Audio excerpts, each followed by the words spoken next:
Hello, everyone. Welcome back to the Fascism podcast. My name's Natalie. You may notice we're in a little bit of a different space today. If you're watching on YouTube, if you're listening on Spotify, there's hopefully no difference. So, welcome to our new, fun, more like casual location. Yes, I'm Bridget. And I'm Macy. We use our blog and podcast to look at connections between history and current events. Today, Bridget is bringing us our subjects and information, while Macy and I will interject with thoughts and questions. So let's dive right in.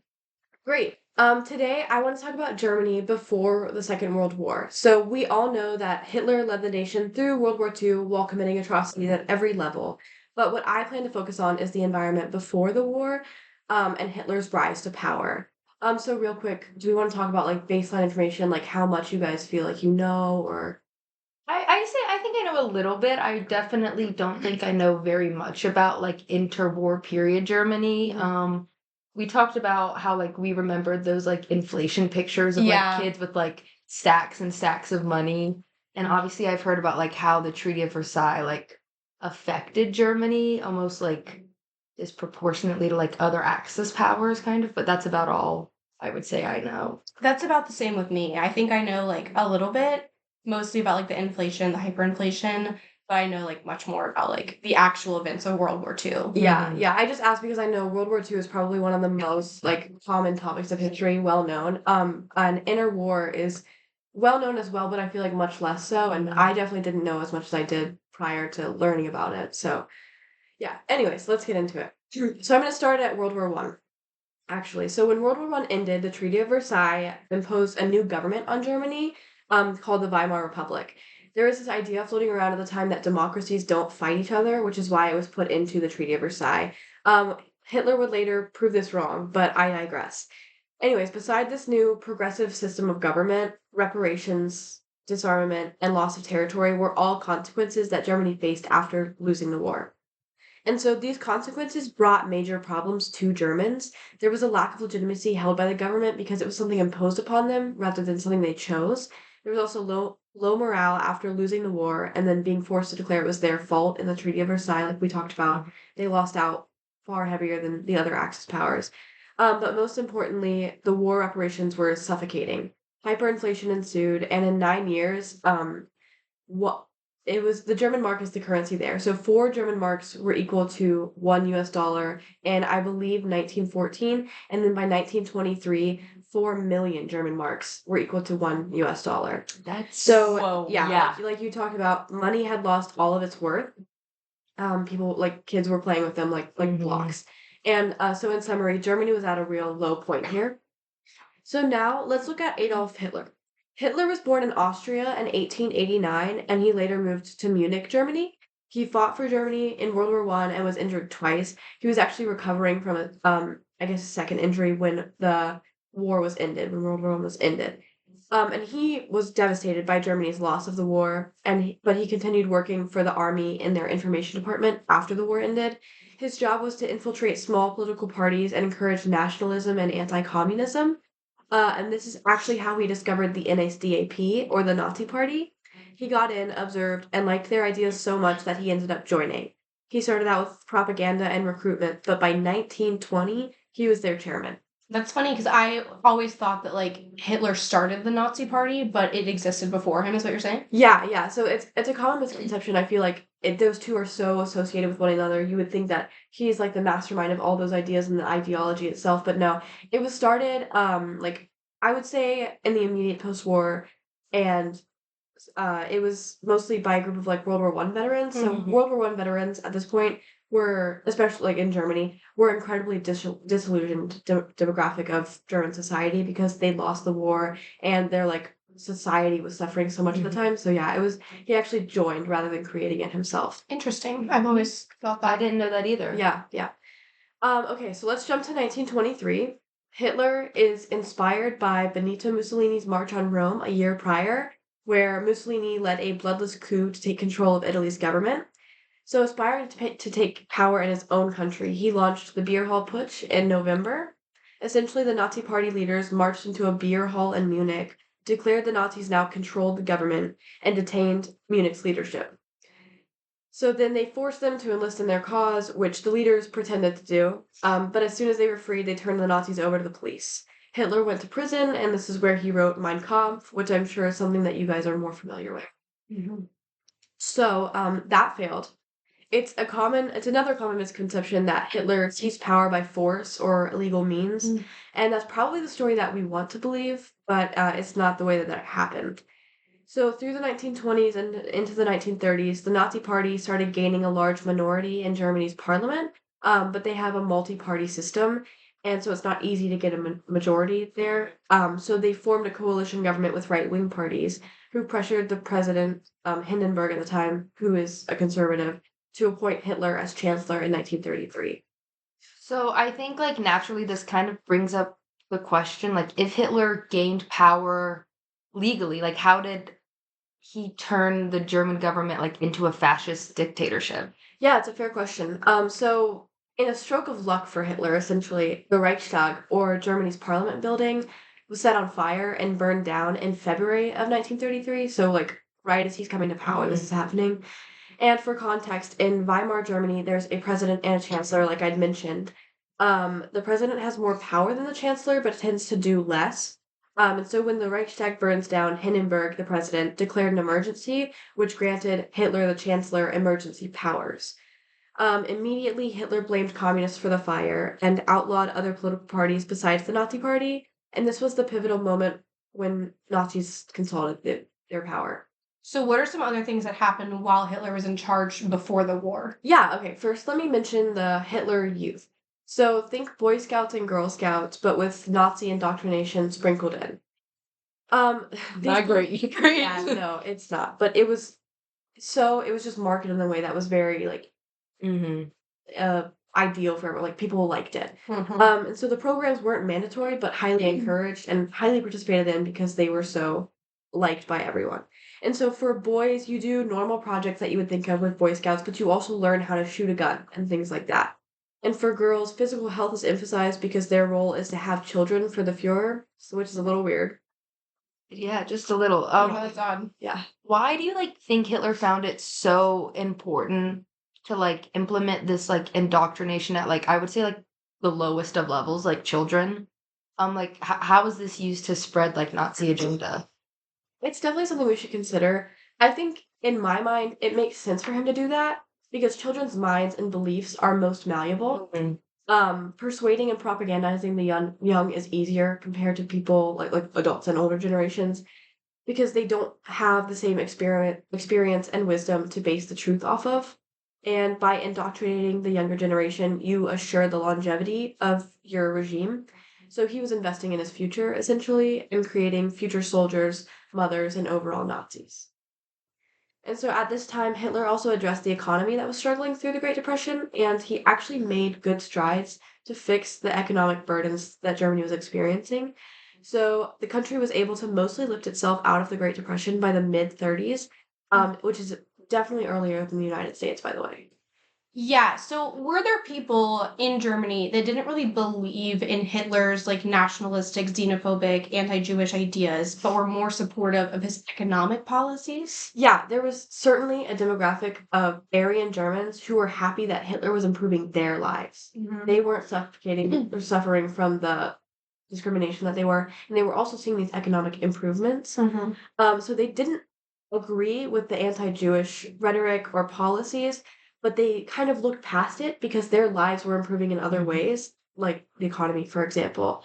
And so historians actually do have a word for this group of people. It's Nazis. So the point I'm trying to make is that despite the relative good someone can enact in power in one way, it doesn't cancel out the heinous deeds they do.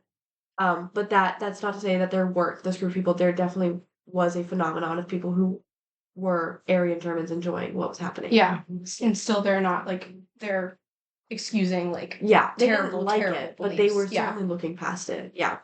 In terms of other actions he took while in power, wasn't Hitler actually inspired by like the United States treatment of Native Americans for his treatment of like people he found as like undesirable? Yeah, this is worth a mention. There's definitely a connection between like the things you're seeing here and other things, like things in the United States, for example. So let's talk about that. Hitler was not entirely original in his ideas. Like I said, he didn't even create the Nazi Party. But eugenics is a big thing in Nazi doctrine, notably against Jewish people and mentally and physically disabled people. So one method that they chose was forced sterilization to prevent undesirables from continuing in future populations. And that idea came from the United States. We practiced forced sterilization on Black individuals in America. I'm not positive as to the time period when that happened. I think you know. I want to say it's like from like the 1910s to maybe the 30s, but I mean, it could have extended further. Yeah. We touched on this like very briefly in a history class. I don't know Yeah. the exact dates, but it's in the early 1900s. Yeah, certainly. And by that time, like Hitler's seeing it and he's thinking, let me see how I can use this. And then also that is worth a mention, Hitler's concentration camp idea came from the Spanish forces in Cuba. Spain used concentration camps to trap women and children to halt the home front essentially and stop support to soldiers and troops and military forces. They weren't used in Cuba to enact genocide. That was something Hitler would create himself. So let's look at this topic more broadly. Can you give us some firm definitions of fascism and Nazism so we understand what we're talking about? Yeah, we should make sure that we're all on the same page for sure. So fascism is a far-right autocratic political ideology. It's never the same in any two places because the tenets are the same broadly speaking, but are applied in an individual way that suits each specific country where it exists. So Hitler was enacting Nazism in the Weimar Republic, which is a subset of fascism. Okay. And like I said, fascism has 6 tenets that uphold its agenda, so I'm just going to run through them really quickly. First, it calls for a return to a glorious imagined past. Hitler wanted to return to the prowess of previous German Reichs. And second, fascism follows a cult of personality. The support is rallied behind one central figure rather than a party or an organization. It's called the Hitler Youth for a reason. It's not called the German Youth or the Nazi Youth or whatever. So third, extreme nationalism and xenophobia.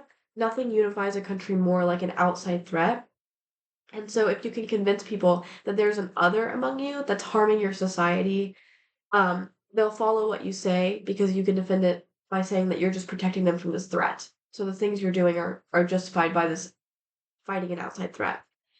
Okay, fourth is extreme militarism, bigger military, but also more eagerness to use it. And well, Hitler broke the Treaty of Versailles and started rearming at this time, so that definitely happened. Fifth is the enforcement of traditional gender roles. Now, in Nazi Germany, there wasn't necessarily an emphasis on one being superior, actually, but rather that both genders had certain strengths that they ought to stick to. So, for men, it's fighting and leading, and for women, it's domestic roles and child rearing. Okay, and sixth, and what might be the linchpin, is that dissent is treasonous. Nobody can disagree with what's going on, and if you do, there are consequences.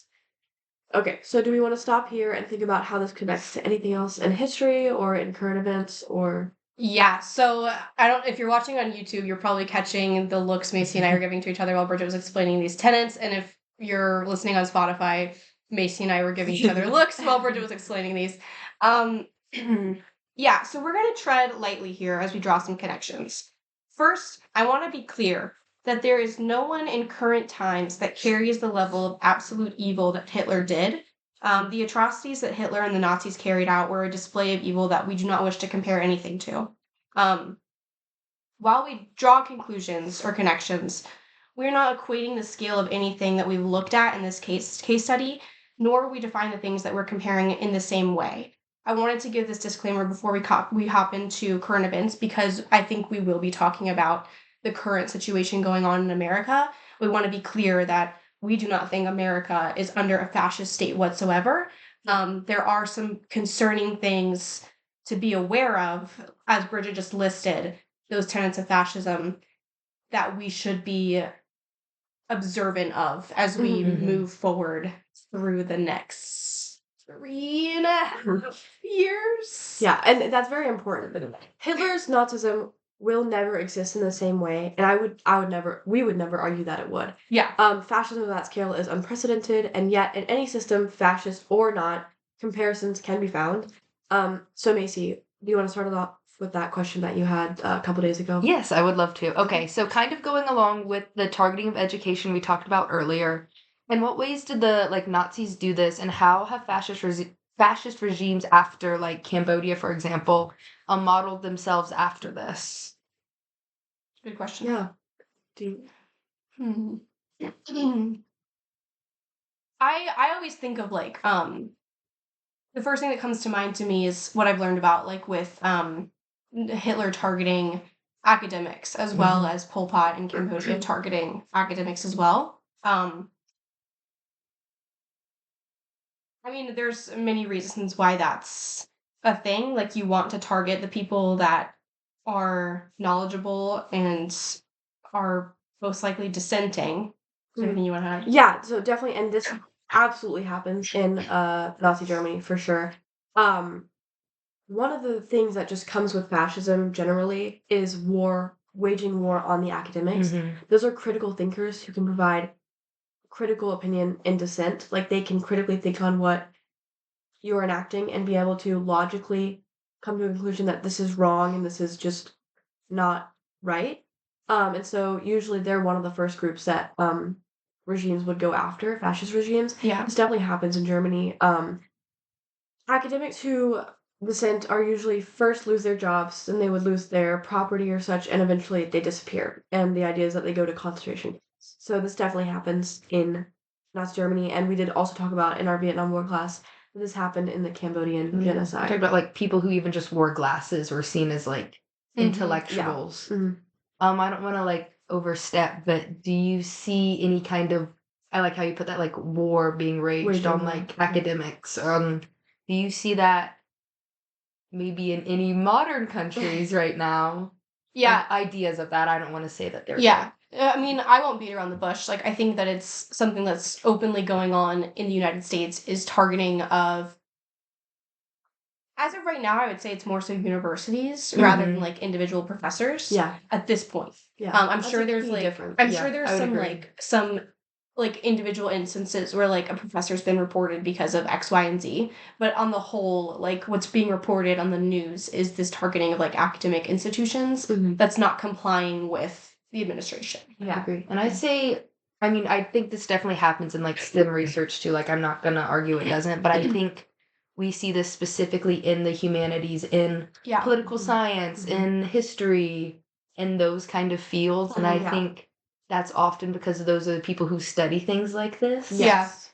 And we're also like a lot of what our study is like creating arguments and backing it up with research and thinking critically, like in general. Like, yeah, so those are the kind of things we do, and those are the kind of skills you need to thoroughly dissent, like create a professional argument. So Yeah.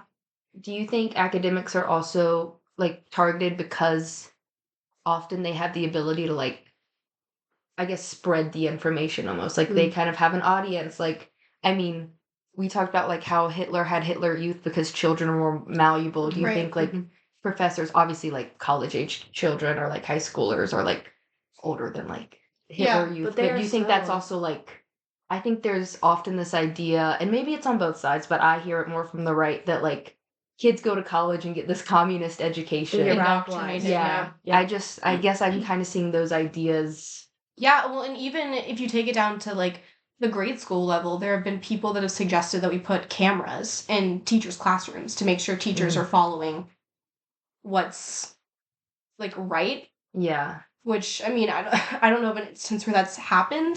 I couldn't like tell you off the top of my head if it has or hasn't.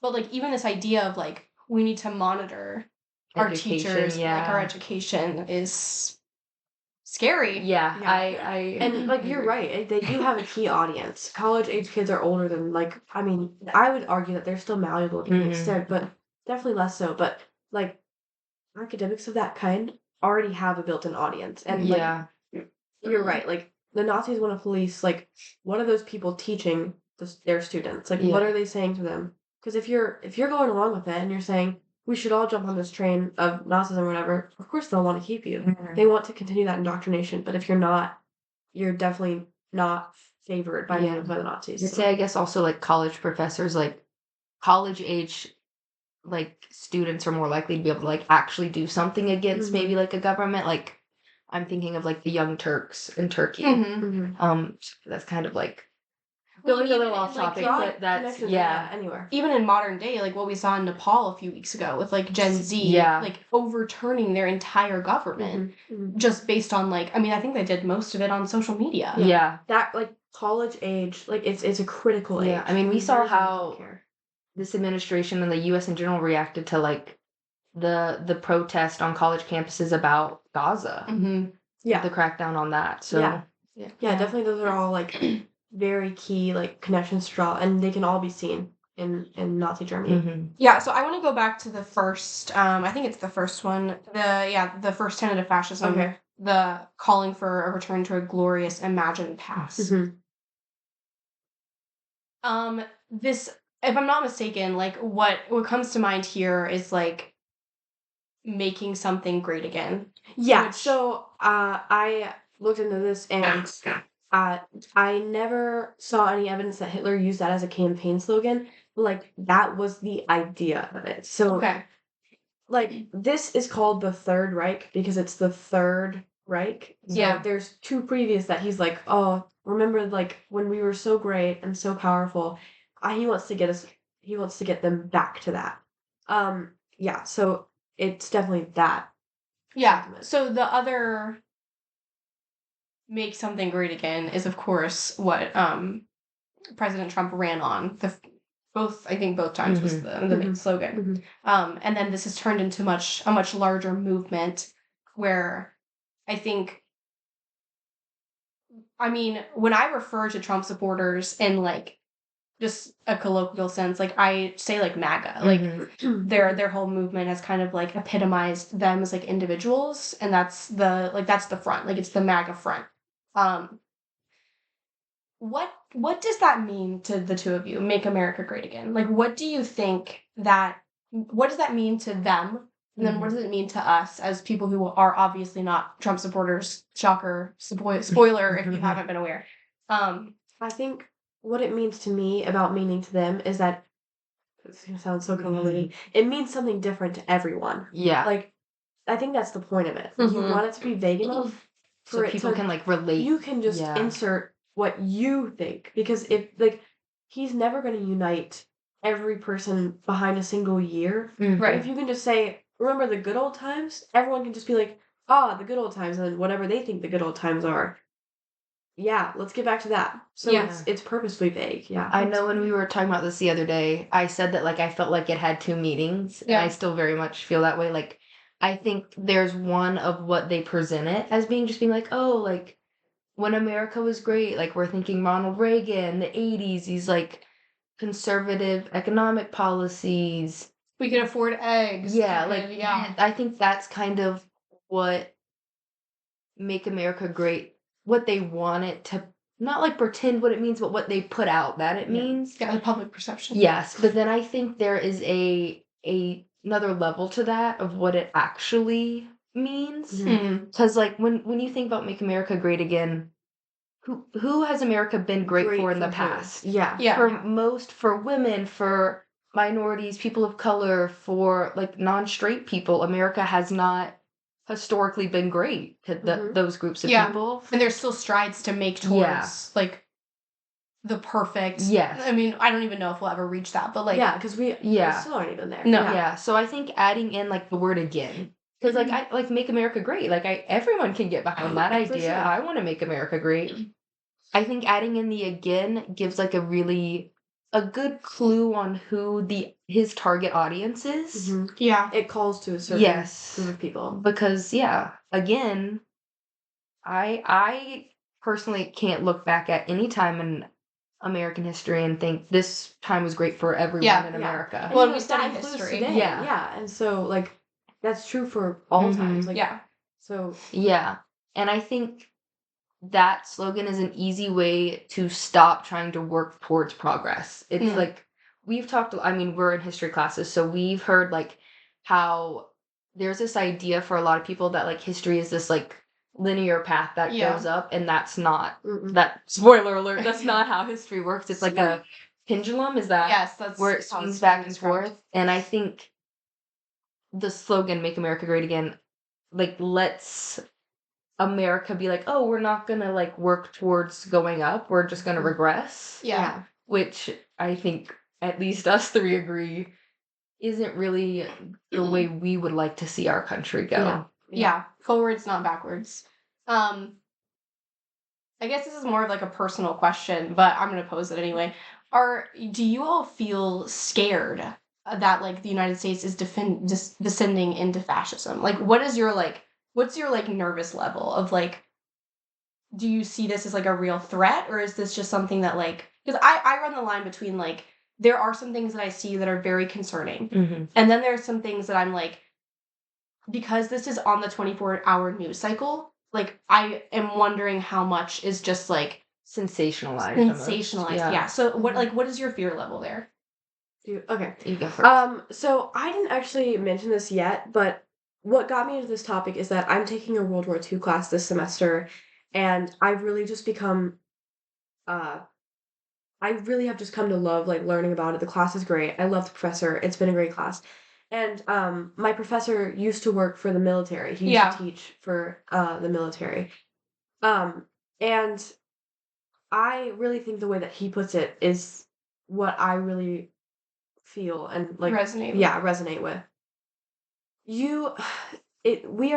don't live in fascism yet. We don't live under a fascist regime right now. And the people who voted a certain way in this election are not fascists. Yeah. That much is true.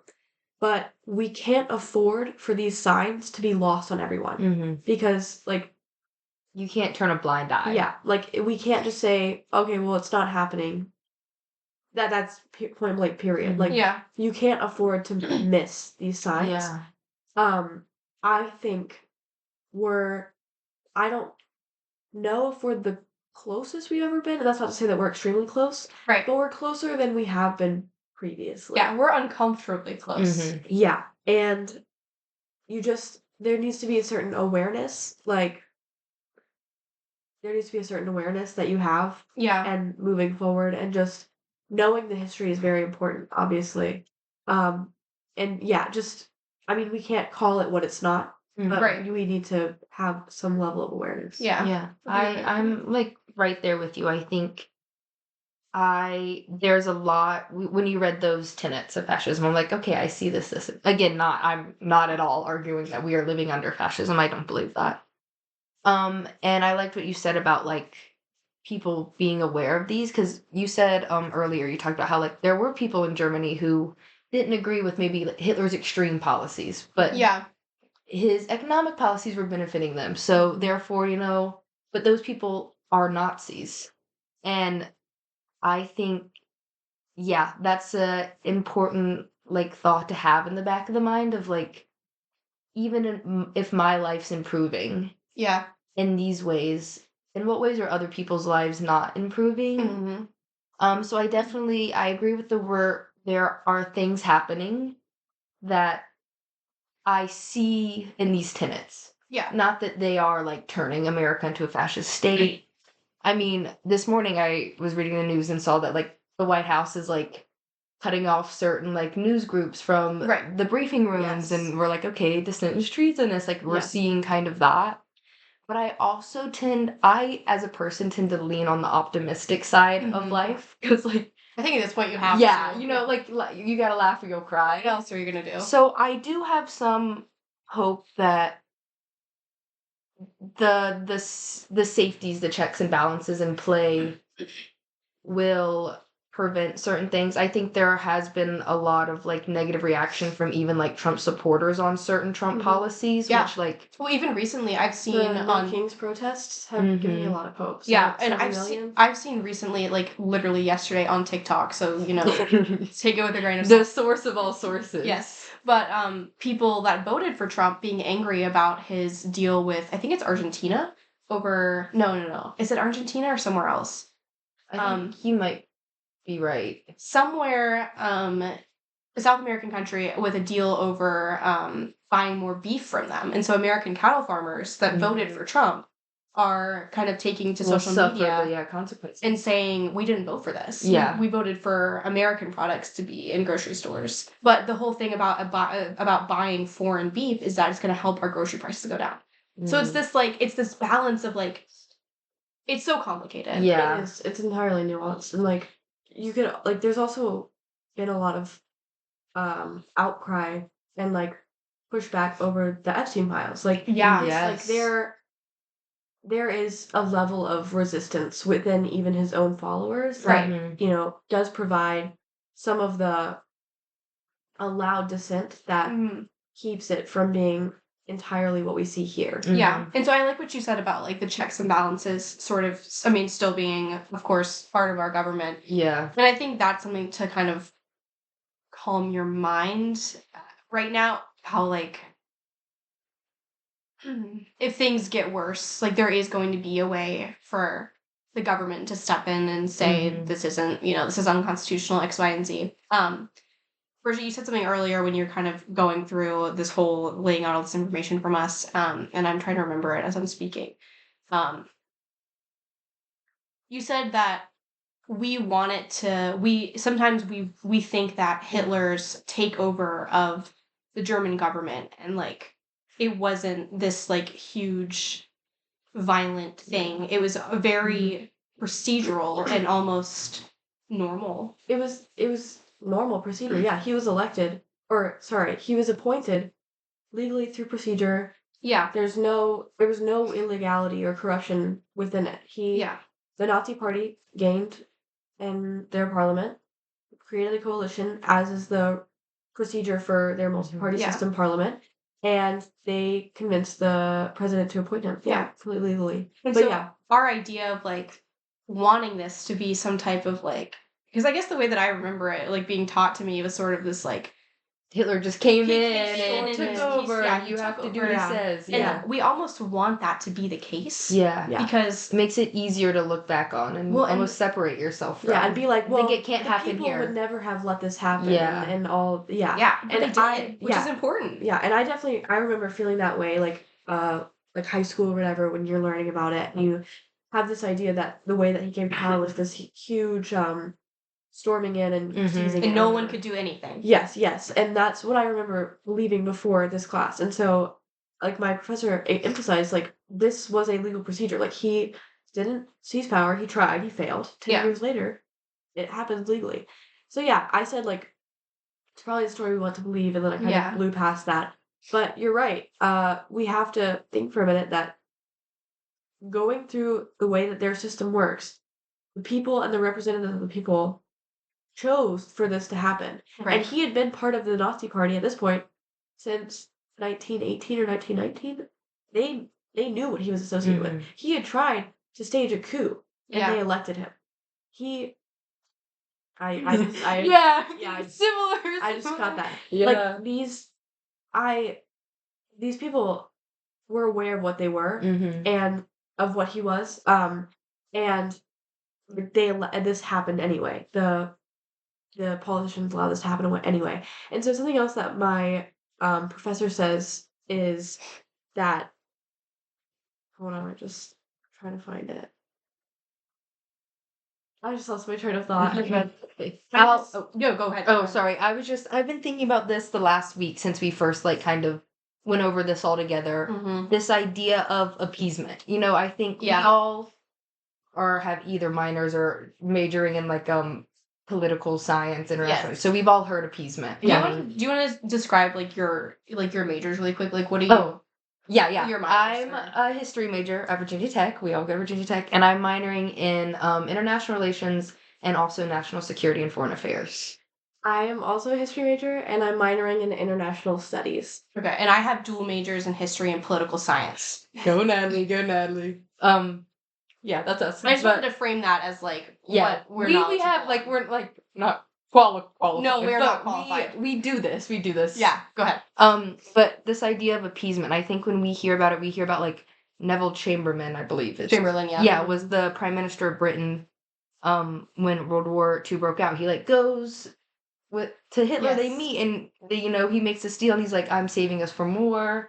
And of course He gives Hitler what he wants. Yeah, he gives Hitler what he wants. And we all have heard in these classes, appeasement doesn't work. This is the example they give us when we say appeasement doesn't work. And I think when we think about appeasement, it's always at this like big level of like leader to leader, country to country. But I think we're talking about like there were some intellectuals who did appease Hitler. There were people who didn't agree with his, you know, policies about, xenophobia, Right. anti-Semitic, but they still went along with him. And I think it's really important to just think about that appeasement happens at every level. And I don't know, that's just something to keep in mind. You're definitely right. There's You a have- level of people, yeah. because there are, and as you get into World War II, there are huge consequences for doing Mhm. anything against Right. anything, and so you appease it. You Mhm. turn a blind eye and you let it happen, and you stay alive. But the Holocaust happens. Yeah, like Yes, that's what your does trade-off. that make you, better than the people who are actually in charge of these things? That's like kind of more of like not like a I mean, Yeah. it's real, and it's something that's a trend through history. That, like, yeah. Mhm. we have to recognize. Yeah, I think it's Yeah. important to be aware, especially again at all these current events we've talked about, that like appeasement leads to more appeasement. You don't Yes. you don't appease one thing and then okay, we're all on the same page, we're stopping this. As we Yeah. saw with Hitler, he doesn't just take the Sudetenland. Is that Yeah. Well, appeasement? he had taken two or three territories prior to the Munich Agreement, which is Mhm. where Chamberlain said Mhm. peace for our time. Yeah. Peace for our time was over the Sudetenland, which was the area on the outskirts in Yeah. Czechoslovakia at the time, and they made a promise that he would take the Sudetenland and nothing else. Immediately after the Munich Yeah. Agreement, he takes Invades Poland. Czechoslovakia. Yeah, and takes Yes, and then he takes Poland Yeah. after that. But he had promised Sudetenland was it, and then Yeah. Czechoslovakia Yeah. falls under Germany. and even the And they- Soviets oppose him and then he invades. So Yeah. it's like Yep. appeasement doesn't it never stops. If you start appeasing, you kind of almost have to keep appeasing. Right. So that was just an idea I thought of. I remember what I was going to say earlier. Yes, sorry. I'm so excited. You're Lost my like, train of thought. I'm sorry. This is just something that I find very relevant. Is that something that my professor always says about Hitler is that we'll watch videos of him giving speeches, and Benito Mussolini too. Mm-hmm. These whatever. It's theatric, and the things that they say and the policies that they're fighting over and dying on hills for are not are they can come off in a comical sense, and Mhm. so it's a joke. It's funny until it's not. Like Yeah. everyone thought Hitler was a joke. You tried to march into a beer hall and take control in Munich, and it went so horribly not your way. And so he was laughed out as a politician until he took control and did these things he did. Like it's easy to laugh it off until like it gets serious and it's not Yeah. a joke anymore. so I want to bring up something that just reminded me of, which is, how do I want to put this? A rise or a resurgence of not being critical of Hitler Mhm. and the Nazi regime. Yeah. And I don't want to say it's like a rise of like, actually I will. It's a rise of neo-Nazism, like in the Yeah. United States. I would agree. I mean, we saw last week, or was it this week, with the group chat with it was Republicans. Last week. Yeah. Was it young Republicans or just Republicans? I think it was the young Republicans, but I could be wrong. I remember it was like college age people. So. If you haven't heard of this, there was a group chat that was, I think it was young Republicans across the United States that their texts in this group chat were leaked, and some of them were Hitler praising Speaking Hitler, Nazis. fondly of Nazism. Yes. So I think we've seen this in recent years becoming something that's obviously not great. It's certainly frightening and dangerous. Mhm. What do you make of this? Like, I think we've talked about before, like our grandfather fought in World War II. Our great-grandfather fought in World War II. Yeah. And I mean, that is the case for a lot of Americans. Like, there is this legacy of like great-grandfathers and these men and these families that have fought against Nazism. And then to bring that back today, we have people that sympathize. I think it's 2025. World War II ended in the 40s. Yeah. There's now a level of separation. Like it used to be, like it could be your dad or your grandpa who was the World War II veteran and who you could talk about with, and they would never let you say those things about Hitler or Nazism in any way sympathize with it because they know the atrocities and they know they were there for it. They understand the scale. But I think that there's a level of separation now that exists, and people can kind of forget how awful it was and like what was happening and you know, you have people denying the Holocaust now. Like, Yeah. that's insane. But I think that part of it is like this level of separation that we just are becoming like desensitized to it, I guess. Like, Yeah. I think my We were the other day talking about how we thought, in a way, social media has really played into this. And also how, and this is not, I would like to say that far, like, right parties are definitely rising in Europe. Yeah. I'm not arguing they are, but we were talking about how America itself was not like, obviously we were physically affected in the way of like, we lost so many men, like resources, blah, blah. Yeah. But like, we didn't see the like physical destruction of territory in the way Yeah. that Europe has. Yeah. Yep. And so we were talking about how like in Germany, like you can't go out on the street and start like hailing Hitler, like you will be arrested. Yeah. But in America, like we were talking about this example of this guy that went into like a psychology class. I don't remember what university this was. I don't remember I don't either, either. but if you haven't heard of it, essentially this student went into a classroom. I think it was a psychology class, and I believe he just started, yeah, like I in think front of he class and was like hailing hailed Hitler. Yeah. in this class. The class actually chased him out of the building. Which, Shout out to that That- class. that- Shout out to that professor in that yeah, class. Yeah. that was They didn't let that optimistic. slide. Yeah. But like we were talking about how like things like this don't really fly other places, like Holocaust. Again, I'm sure there's Holocaust deniers in Europe. I'm not like, but on the like general, that's not something that happens there. But I think we're seeing a rise of that here, and especially like young men on social media. Like I'm sure everybody has heard of like red pilling. I actually don't think people have. And Oh, I think this is really? actually a really important thing. We were talking with this is going to be an hour-long podcast. Yeah. Just settle down. We were talking with our parents who are, I mean, our dad's a boomer. So like he's Yeah. a little bit up there in age. They're baby boomer and Gen X. Yeah, so older generation. Older generation.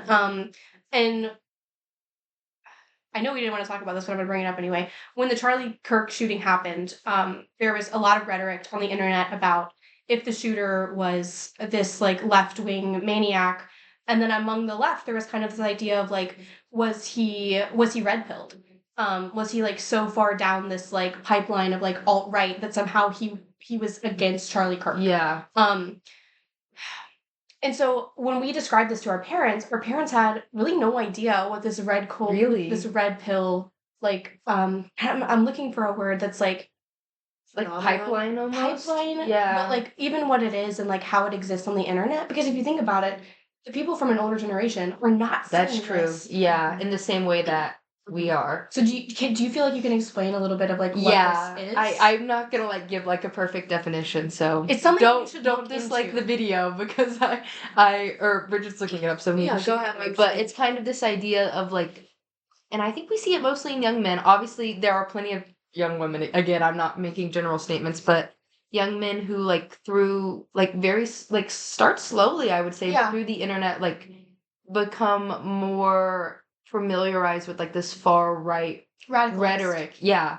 And begins to take over their lives essentially. Yeah. Did you look up like a better definition Yeah, I for mean, I us? think you hit it on the head, and like social media is a big player in this. It's, you know, a person's perspective, usually the young men, is dramatically transformed, introducing them to like your exposure to new things, and like sort of, I would say it's like a form of propaganda for Yeah, its own means and absolutely. purposes, but definitely like showing people a certain narrative and drawing them down that pipeline. I would say it kind of goes along with what you're talking about just earlier about how like comedy, seeing things as comedy. I think a lot of times it starts out as like a joke, like, oh, this is like, like look at this meme that's so like touchy is not the word I'm looking for, but out there that it's funny, and then it slowly becomes not a joke. Like Yeah. these start becoming Or like when beliefs. someone makes a joke in poor taste and someone else says like, "Hey, that's not funny. Like that's wrong. Shouldn't talk about that. Shouldn't joke about that." And they say, "Oh, it's just a joke. Yeah. Yeah. Oh, it's just a joke until It's not a joke. Yeah. Yeah. So I think like that idea of red pilling, at least, I mean, we're all younger. Yeah. We've seen like peers like fall down this pipeline. I think that is a reason that we kind of like become either like desensitized or like this level of separation But just seeing like, yeah, like Nazi sympathizers in the year 2025 is something that like when you really think about it is insane. But I think we are seeing a rise of it. And I think, yeah, this separation, social media, I think that plays a big part in it, at least in my opinion. I don't know if you guys have any thoughts on that. I kind of talked for a hot minute. So if you have some thoughts. I think what you said is spot on. It's terrifying, frankly. Yeah. I mean, knowing what we know and what we've been taught about Hitler and just the atrocities that like have happened during the war period. Of course, we're focusing on like the period before the war, but I don't know. I can't rationalize being able to stand behind anything that Hitler or the Nazi Party Yeah. did, but somehow, some way, there are people out there that think that, and which is it's just so hard to like grapple with in the year 2025. Yeah, and I will say, like in Germany, Nazism was trying to appeal to World War One veterans, especially, and it was saying like it's not your fault, like losing the war, like we were betrayed Yeah. by politicians and by Jewish people. Like it's you didn't do anything wrong, and it like feeds into this idea of like an other enemy. Yeah. yeah, Someone to so blame. I think like that sentiment can definitely be shared about what we're saying, like society doesn't understand that like the things that happen, like the wrongs, it's not you, it's everyone else. Like and people like to hear that. Like I think a lot of that can be very susceptible to a certain group. Going along with that, and we can like cut this like this train of thought if we like want to get back kind of on topic. But do you think this is why we're seeing such a rise of like anti-immigrant, like xenophobia, anti-Semitism, anti-woman, like I would say, like ideas, especially in like circles of young men? I think you hit it on the head when you said having like a shared common enemy or an other, and like making someone or a group of people an other. Because I think, frankly, exactly what's going on here. In the case of Nazi Germany, this was Jewish people, homosexuals, Romani. yeah, a lot of communists. a lot of groups Yeah. of people, academics. Right now, I think we see an othering of immigrants. I think we see an othering of. I would say that's the main group right now. Yeah. It's like we see this rhetoric that's being spread about immigrants,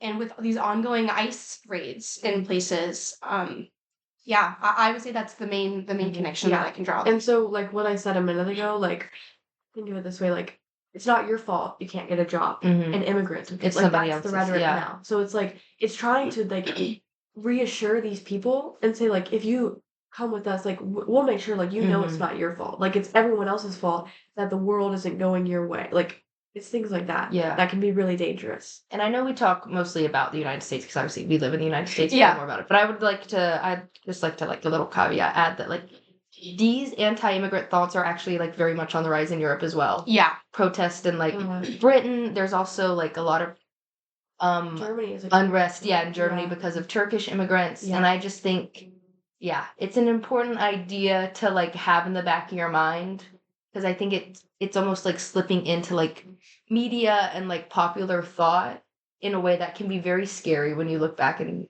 think about it, especially when you think about like why are there these immigrants coming in? Like, are there Western actions that have led to these like conflicts? But that's like that's another podcast episode that We'll create another. yeah. But I just want to like put that out there that this isn't exclusive to America. I think we're seeing a swing towards the right in many Western countries that's important to like be aware of. Yeah.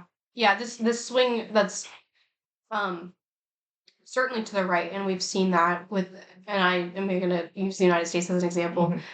With the most recent presidential election, of course, we have a conservative Republican president. I guess I'm going to try to close this off on like a note of hope, unless there's any like. No, let's close this off on a note of hope. I feel like we kind of, I said I love optimism, so I would we'll pinned it close on this off on a positive note. We do have a conservative government at the moment, and a government that is there's some frankly very scary things going on when it comes to the rule of law and the way that we value democracy, seeing that sort of go down the drain.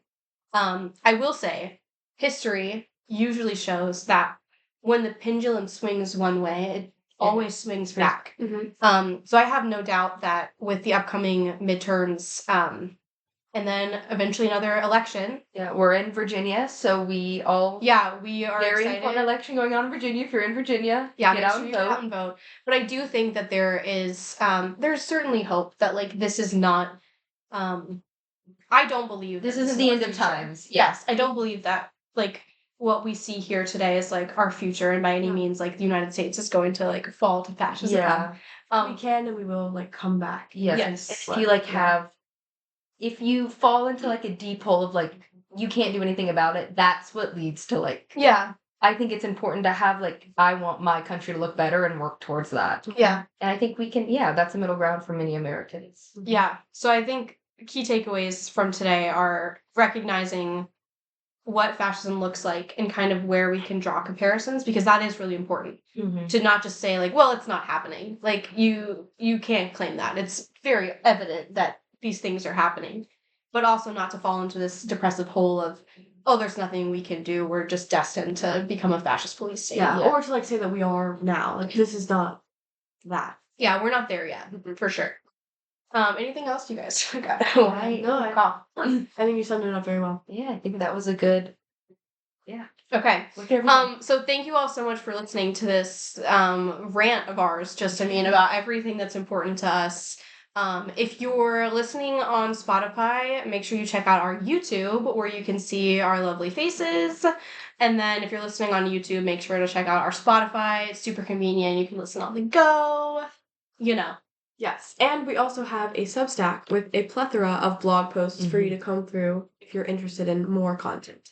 Okay. Thanks so much for Thank you. listening. This was the Past is Podcast. Past is Podcast.